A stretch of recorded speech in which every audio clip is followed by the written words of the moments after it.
Hello my dear students, welcome back my YouTube channel JESSC for physics AKTU UPTU electrical engineering electrical measurements and instrumentation BE302 ये हमारा paper code है। मैं electrical measurement and instrumentation के आपको most important question provide करा रहा हूँ 1 2 3 4 5 unit का। आप इन 5 यूनिट को ध्यान से जितने मैं इंपॉर्टेंट क्वेश्चन प्रोवाइड करा रहा हूँ उनको पढ़ लेना ना, तब एग्जाम अच्छा से बहुत अच्छा चला जाएगा। ठीक है, तो ये क्वेश्चन आपको पढ़ने ही है जो मैं आपको बता रहा हूँ। स्टार्ट करता हूँ मैं यूनिट नंबर 1 से।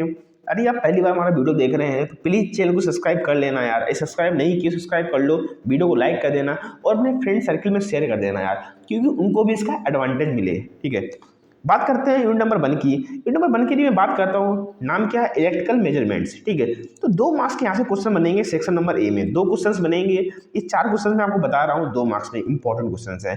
पहला आपका बनता है एक्यूरेसी एंड प्रिसीजन से। एक्यूरेसी प्रिसीजन का जनरली आपसे कंपेरिजन पूछ लेगा या आपसे डिफिनीशन पूछ लेगा, तो ये क्वेश्चन आपको सेक्शन नंबर ए में देखने को मिलता है जनरली, तो इसको पढ़ के आपको जाना है। सेकंड में बात करता हूँ digital instrument and analog instrument की।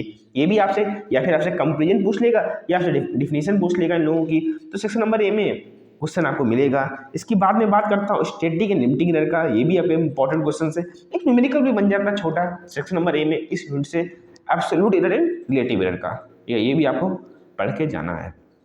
7 मार्क्स की मैं बात करता हूं, तो 7 मार्क्स में मैं टोटल 6 क्वेश्चन आपको प्रोवाइड किया हूं। 6 में आपको 3 क्वेश्चन आपको एग्जाम में देखने को मिलेंगे।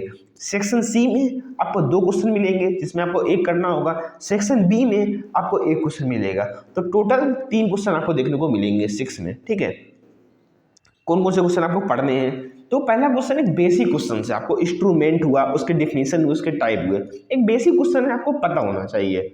इतना इंपॉर्टेंट नहीं है, पर यदि कभी पूछ दिया तो आपको ब्रीफ आइडिया तो कम से कम होना चाहिए कि आप लिख लें। ठीक है, नंबर सेकंड क्वेश्चन की मैं बात करता हूँ, डिफरेंस पूछ लेता है null type and deflection type instrument का, ये आपको पढ़ना पड़ेगा। टाइप्स ऑफ एरर हैं, ये भी आपको पढ़ना पड़ेगा। क्वेश्चन नंबर 4 की बात करें, बहुत इंपॉर्टेंट क्वेश्चन है यार, principle of operation of electrodynamic watt meter with derivation, आपको पता होना चाहिए, इंपॉर्टेंट क्वेश्चन है।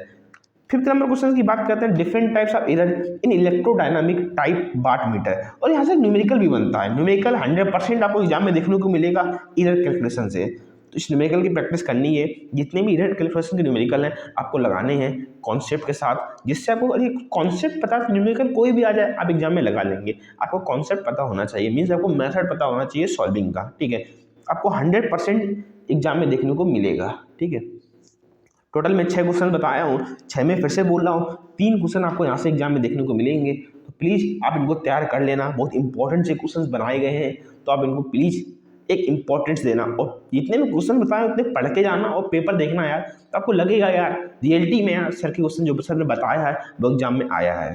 ठीक है, अरे मैं यूनिट नंबर 2 की मैं बात करता हूँ, तो यूनिट नंबर 2 में आपका जो यूनिट का नाम है वो क्या है, मेजरमेंट ऑफ RLC। ठीक है, अरे मैं सेक्शन ए की बात करता हूँ, तो उसमें 2 नंबर के जो क्वेश्चंस बनते हैं, तो पहला जो क्वेश्चन है काफ़ी इंपॉर्टेंट क्वेश्चन है। आपसे मेजरमेंट्स पूछ देता है लो, मीडियम एंड हाई, इनकी रेंज भी आपको पता होनी चाहिए। ठीक है, सेकेंड की मैं बात करता हूँ, आपसे लिमिटेशन पूछ देता है बीट स्टोन ब्रिज का। क्वेश्चन नंबर 3 की बात करते हैं, आपसे एडवांटेज डिसएडवांटेज पूछ देता है मेगर का। ठीक है, difference between AC bridge and DC bridge, ये भी क्वेश्चन इंपॉर्टेंट है। जनरली 2 मार्क्स के जो क्वेश्चन बनेंगे सेक्शन नंबर ए में वो आपके यहाँ से बनेंगे। 4 क्वेश्चन जो मैं आपको दे रहा हूँ यहाँ से बनेंगे। ठीक है, ये चारों क्वेश्चन आपको पता होने चाहिए। एक बात करते हैं 7 मार्क्स में, तो वही थोड़ा अच्छा यूनिट है, कॉम्प्लेक्स यूनिट है, आपको पढ़ना पड़ेगा मन से। मैं पहला क्वेश्चन की बात करता हूँ, derivation of kelvin double bridge, important है, एक बेसिक क्वेश्चन है, आपको पता होना चाहिए कि केल्विन डबल ब्रिज क्या होता है, उसके डेरिवेशन आपको पता होना चाहिए। नंबर सेकंड में क्वेश्चन की बात करता हूँ, आपसे सब्स्टिट्यूशन पूछता है method of measurement of medium resistance का, ये भी इंपॉर्टेंट है। आपसे लॉस पूछ सकता है, loss of charge method for measurement of resistance with derivation, ये भी इंपॉर्टेंट है। तो यहाँ से क्वेश्चन बनता ही बनता है, मोस्ट इंपॉर्टेंट, यहाँ से हर बार क्वेश्चन बना है AKTU में, तो ये तो आपको पढ़ के जाने हैं। नंबर पहला आपको हाइज ब्रिज हो गया, नंबर सेकंड आपको एडरसन हो गया, नंबर थर्ड आपको ओन्स हो गया, नंबर चौथा आपको डिसॉन्टी हो गया, नंबर 5 में आपका शेयरिंग हो गया और बीन्स ब्रिज हो गया। यहाँ से आपको डेरिवेशन मोस्ट इंपॉर्टेंट है भाई, ये तो पढ़ के ही जाने हैं। यहाँ से आपसे डेरिवेशन हो गया, फेजर डायग्राम हो गए, एडवांटेज एंड डिसएडवांटेज हो गए, ये क्वेश्चन आपसे बनता ही बनता है। प्रीवियस ईयर भी आप देखोगे तो यहाँ से क्वेश्चन बना है, प्रीवियस ईयर एडरसन का पूछ लिया था। ठीक है, 2 और शायद 2 पूछे गए थे, शेयरिंग का पूछा गया था। तो हर बार को 2 या 3 आपसे पूछ लेगा, उसके एडवांटेज, उसका फेजर डायग्राम, उसके डेरिवेशन, तो आपको पता होने चाहिए, आपको पढ़ के जाने, वेरी इंपॉर्टेंट लिख भी दिया हूँ, ठीक है। ये जो PDF हमारे टेलीग्राम चैनल पे मिल जाएगी, ठीक, इसकी चिंता मत करना आप लोग। न्यूमेरिकल भी इनसे कुछ न्यूमेरिकल भी बनते हैं। यूनिट नंबर 2 का न्यूमेरिकल बनता है ब्रिज फार्मूला से, जो ब्रिज फार्मूले हैं इनसे न्यूमेरिकल भी बनते हैं, ये भी आपको तैयार होने चाहिए, ठीक है। तो इसमें भी 5 क्वेश्चंस मैं आपको बता दिया हूँ, 5 में आपको 3 क्वेश्चन एग्जाम में देखने को मिलेंगे, तो अभी 5 क्वेश्चन तैयार करके जाना है आपको, ठीक है। यदि आपको पहले से तैयार है तो और अच्छी बात है, तो आपको एकदम अलग से मोटिवेशन होना चाहिए, यार जो सर बता रहे हैं मुझे ऑलरेडी पता है, एग्जाम आपका और भी अच्छा जाएगा, ठीक है। मैं बात करता हूँ यूनिट नंबर 3 की। तो यूनिट नंबर 3 की मैं बात करता हूँ, तो यूनिट नंबर 3 का नाम क्या है, वो इंस्ट्रूमेंट ट्रांसफॉर्मर्स है, ठीक है। 2 मार्क्स के जो क्वेश्चंस की बात कर रहे हैं, तो देखो पहला क्वेश्चन में डिफिनीशन पूछ देता है, या फिर आपसे रेटेड करंट की डिफिनीशन पूछ लेगा, आपसे नॉमिनल करंट की डिफिनीशन पूछ सकता है, आपसे ट्रांसफॉर्मर रेशियो पूछ सकता है, नॉमिनल रेशियो पूछ सकता है, या फिर टर्न्स रेशियो पूछ सकता है। ये डिफिनीशन आपसे 2 नंबर में 6 नंबर में वेरी इंपॉर्टेंट, मतलब कोई ना कोई डिफिनीशन 6 नंबर ए में आपको देखने को मिलेगी यहाँ से, ठीक है। नेक्स्ट की बात करता हूँ मैं, डिफरेंस पूछ लेता है आपसे CT एंड PT में। CT मतलब करंट ट्रांसफार्मर, PT मतलब पोटेंशियल ट्रांसफार्मर, यानी डिफरेंस। तो बहुत इंपॉर्टेंट जो टॉपिक है CT एंड PT, आपको ये तो बिल्कुल करंट ट्रांसफार्मर क्या होता है, उसकी वर्किंग क्या होती है, पोटेंशियल ट्रांसफार्मर, ये तो बिल्कुल माइंड में सेट हो जाना चाहिए। यूनिट नंबर 3 का वेरी इंपॉर्टेंट टॉपिक है करंट और CT एंड PT, ठीक है। नेक्स्ट ये क्वेश्चन भी इंपॉर्टेंट है आपका, ठीक है, ये भी आपको पढ़ना है। क्वेश्चंस क्या है, why the secondary of current transformer is never be open while the primary winding is energised, ठीक है, आपको पढ़ के जाना है। तो 3 क्वेश्चन मैं बताया हूँ नंबर 3 से, आप 3 में आपको 2 देखने को मिलेंगे, यहाँ से आपको डिफिनीशन पूछेगा, जो भी डिफिनीशन आएगा तो यहाँ से आ जाएगा। डिफरेंस आपको पता होना चाहिए, CT एंड PT का इंपॉर्टेंट है, 3rd क्वेश्चन भी इंपॉर्टेंट है। अब मैं बात करता हूँ 7 मार्क्स में, तो 7 मार्क्स में बहुत इंपॉर्टेंट टॉपिक हमारा PT है। देखो CT PT आपसे डेरिवेशन एंड फेजर डायग्राम पूछता है करंट ट्रांसफार्मर का, या फिर आपसे पोटेंशियल ट्रांसफार्मर क्वेश्चन बनता है। प्रीवियस का पेपर देखोगे ना, तो अल्टरनेट क्वेश्चन यहाँ से बनते हैं, तो काफी इंपॉर्टेंट क्वेश्चन है। आपसे ये भी क्वेश्चन बनता है, ratio error and phase error of current transformer and potential transformer. ये 3 क्वेश्चन जो शुरुआत के दे रहा हूँ ना, 100% आपको एग्जाम में देखने को मिलेगा, कोई एक 100%, कभी कभी दोनों पूछ लेगा, पर तीनों आपको पढ़ के जाना है। कभी कभी क्या होता है, तीनों में भी इंपॉर्टेंट क्वेश्चन नहीं आ रहा ना, तो चौथा क्वेश्चन भी आपको देखने को मिल सकता है, इतना इंपॉर्टेंट नहीं है एज कम्पेयर टू 3 क्वेश्चन के ये CT PT and ratio error and phasor error of CT and PT, ठीक है। तो 3 क्वेश्चन तो आपको 100% तैयार करके जाने हैं। चौथा क्वेश्चन की बात करते हो, विल्सन कंपनसेशन मेथड है for reducing error in current transformer. ये भी इंपॉर्टेंट है, पर इतना इंपॉर्टेंट नहीं है as compare to the starting 3, तो इसको भी पढ़ के जाना है। न्यूमेरिकल भी बनता है, देखो numerical of current and potential transformer, ये भी न्यूमेरिकल बनता है। तो ओनली 5 क्वेश्चन में बताया हूँ, 5 क्वेश्चन में शुरुआत के 3 क्वेश्चन तो बहुत ही इंपॉर्टेंट है, आपको एग्जाम में देखने को मिलते हैं, न्यूमेरिकल भी बन जाता है, यहाँ से पढ़ के आपको जाने हैं, ठीक है। यूनिट नंबर 5 की मैं बात करता हूँ, सॉरी यूनिट नंबर 4 की मैं बात करता हूँ। तो 4 की मैं बात कर रहा हूँ, 25 मार्क्स थोड़ा बाई मिस्टेक लिख गया, ये कितना होगा, 16 मार्क्स का होगा। क्यों, सेक्शन C में आपको 7 मार्क्स का क्वेश्चन करना पड़ेगा, सेक्शन B में आपको करना पड़ेगा, और सेक्शन नंबर A में आपको एक क्वेश्चन मिलेगा 2 नंबर का, तो 7 7 14 2 16 मार्क्स आपको देखने को मिलेगा यहाँ से, ठीक है। 2 मार्क्स के क्वेश्चन की मैं बात कर रहा हूँ, तो 4 क्वेश्चन मैं आपको दे रहा हूँ, 4 में आपको एक क्वेश्चन या 2 क्वेश्चन यहाँ से देखने को मिलेंगे। पहला आपसे एप्लीकेशन बन जाता है CRO का या फिर एनालाइजर का, need of time based generator in CRO, ये भी इंपॉर्टेंट है। Advantage of digital multimeter over analog multimeter, ये भी इंपॉर्टेंट। डिफरेंस पूछ लेगा आपसे डिफरेंट टाइप्स ऑफ DBM का, डिफरेंट पूछ लेगा, डिफरेंट कितने टाइप के DBM होते हैं, डिजिटल वोल्ट मीटर, ये भी इंपॉर्टेंट है। क्वेश्चन नंबर 4, तो 2 नंबर में जो भी क्वेश्चन बनेंगे वो यहाँ से आपको बनेंगे।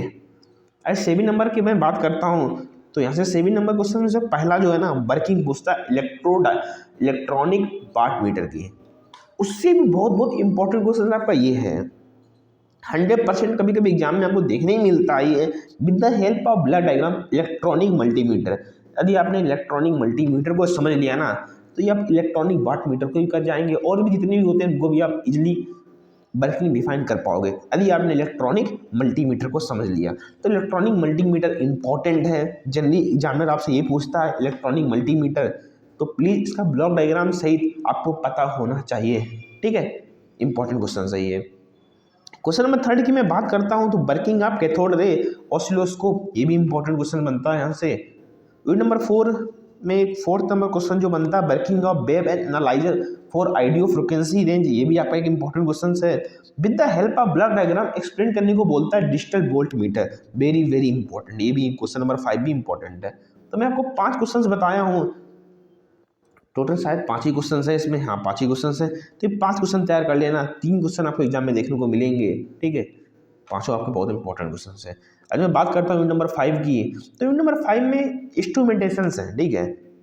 तो unit number section number A में क्वेश्चन थोड़े ज़्यादा बनते हैं यहाँ से, ठीक है। जिसे आपसे पूछ सकता है टाइप्स एंड डेफिनेशन पूछ सकता है ट्रांसड्यूसर का, इंपॉर्टेंट है, सेक्शन नंबर ए में देखने को मिलेगा। आपसे एडवांटेज पूछ लेगा एलबीडीटी के, एंड डिसएडवांटेज भी आपसे पूछ सकता है इसके। स्मार्ट सेंसर डेफिनेशन आपसे पूछ देगा, आपसे डेटा एक्विजिशन पूछ लेगा सिस्टम, ये भी वेरी इंपॉर्टेंट है। देखो डेटा एक्विजिशन सिस्टम ये आपको 7 नंबर में भी देखने को मिलेगा। लॉन्ग क्वेश्चन भी बनते हैं, शॉर्ट क्वेश्चन भी बन जाते हैं जब इसको तैयार करोगे। उसी प्रकार से स्मार्ट सेंसर एप्लीकेशंस एंड ये 7 नंबर में भी बनता है, 2 नंबर में भी बनता है, ठीक है। मीन्स ये आपने ये सारे क्वेश्चन तैयार कर लिए, तो सेक्शन ए में जो क्वेश्चन आएगा ना वो इसी से आएगा। जैसे कि मैं बात करता हूँ, आपसे पूछ लेगा डाटा एक्विजिशन से, ऊपर में लिखा भी हूँ हाफ इफेक्ट ट्रांसफार्मर, यहाँ पर भी मैं लिखा हूँ हाफ इफेक्ट ट्रांसड्यूसर, ठीक है। तो 7 नंबर भी बनते हैं, 2 नंबर भी बनते हैं। ये आपको सारे क्वेश्चन तैयार करने, 9 क्वेश्चन में लिखा हूँ, 9 के 9 आपको तैयार करने हैं। तो यहाँ से आपको सेक्शन नंबर ए भी कवर हो जाएगा, और ए भी कवर हो जाएगा, और सी और बी भी कवर हो जाएगा। मीन्स जो 2 नंबर के क्वेश्चन आएंगे वो भी कवर हो जाएंगे, 7 नंबर के जो क्वेश्चन आएंगे वो भी कवर हो जाएंगे। बात करते हैं नंबर पहले क्वेश्चन को, तो different type of transducer generally question बनता है, एक कॉमन क्वेश्चन से आपको पता होना चाहिए। डेरिवेशन पूछता है आपका स्ट्रेन गॉज का, वेरी वेरी इंपॉर्टेंट क्वेश्चन है यार, वेरी वेरी इंपॉर्टेंट क्वेश्चन है, different type of strain gauge आपको पता होना चाहिए, ठीक है। थर्ड की मैं बात करता हूँ वर्किंग प्रिंसिपल ऑफ थर्मिस्टर, ये भी इंपॉर्टेंट क्वेश्चन है। वर्किंग प्रिंसिपल ऑफ थर्मोकपल, ये भी इंपॉर्टेंट है। LVDT it's merit and demerit, ये भी क्वेश्चन आपके में आता है। आपसे आता है पीजो इलेक्ट्रिक ट्रांसड्यूसर, इसकी आपका डेरिवेशन पूछ लेता है, ये भी इंपॉर्टेंट है। Half effect transducer, very important, ये भी क्वेश्चन आपका इंपॉर्टेंट है। Smart sensor and application, very important है। मतलब आप बता रहे सर इतने क्वेश्चन, ये एक पूछता है सेमेस्टर वाइज, मतलब क्वेश्चन इसी से आते हैं, रिपीट होते हैं। कभी आपसे प्रीवियस सेम में ये पूछ लिया तो इस सेम में ये पूछ लिए, तो ऐसे क्वेश्चन बनते रहते हैं। तो आपको ये सारे क्वेश्चन तैयार करने, 9 के 9 जितना मैं बता रहा हूँ, तो जो भी क्वेश्चन बनेगा इसी से बनेगा, इससे बाहर नहीं बनेगा, ठीक है। और यहीं से आपका सेक्शन नंबर ए का भी क्वेश्चन बन जाएगा। अरे अब इस क्वेश्चन को तैयार कर लो तो सेक्शन ए भी कवर हो जाएगा, सी भी कवर हो जाएगा, ठीक है। होप आपको मेरे इंपॉर्टेंट क्वेश्चन अच्छे लगे होंगे यार। ये क्वेश्चन जो मैं आपको बताया हूँ, ये आशुतोष सर के द्वारा प्रोवाइड किए गए क्वेश्चन थे। हमारे कॉलेज के सीनियर सर थे, मैंने उनसे बोला था सर बच्चों को इलेक्ट्रिकल इंजीनियरिंग के इंपॉर्टेंट क्वेश्चन प्रोवाइड कराने हैं, ठीक है। तो सर ने ये प्रोवाइड कराए हैं, तो मैं बस उनको एक्सप्लेन किया हूँ जो सर मुझे बताए थे। तो प्लीज़ आप मेहनत से पढ़ना, बिकॉज सर का अच्छा खासा एक्सपीरियंस है यार, ठीक है। तो प्लीज़ इस क्वेश्चंस को आप ध्यान से पढ़ लेना, जितना मैं बता रहा हूँ। ये सारा पीडीएफ आपको मेरे टेलीग्राम चैनल पे आपको मिल जाएगा, सारा जितना भी मैं बता रहा हूँ ना, ये सब टेलीग्राम चैनल पे मिल जाएगा, उसकी चिंता मत करना। पर क्वेश्चंस को बड़ी ध्यान से पढ़ लेना, एग्जाम में आपके लिए काफ़ी इंपॉर्टेंट करेंगे, ठीक है। और आशुतोष सर का थैंक यू। और यदि वीडियो आप लाइक नहीं किए हो, चैनल सब्सक्राइब नहीं कर लो यार, बस इतना ही आपसे कहना है। जय हिंद, जय भारत। क्वेश्चन अच्छे लगे हो तो प्लीज़ कमेंट में बताना, और पेपर देने के बाद रिव्यू जरूर देना कि सर कैसा पेपर आया था, क्वेश्चंस कितने इंपॉर्टेंट आपके किए हैं, ये जरूर आप बताया करो, ठीक है। जिससे जो आगे वाले सब्सक्राइबर जो आप वीडियो देखेंगे तो वो कमेंट पढ़ेंगे, तो रिव्यू देखेंगे, रिव्यू अच्छा होगा ना तो उनको अच्छा इंप्रेशन पड़ेगा, ठीक है। जय हिंद, जय भारत।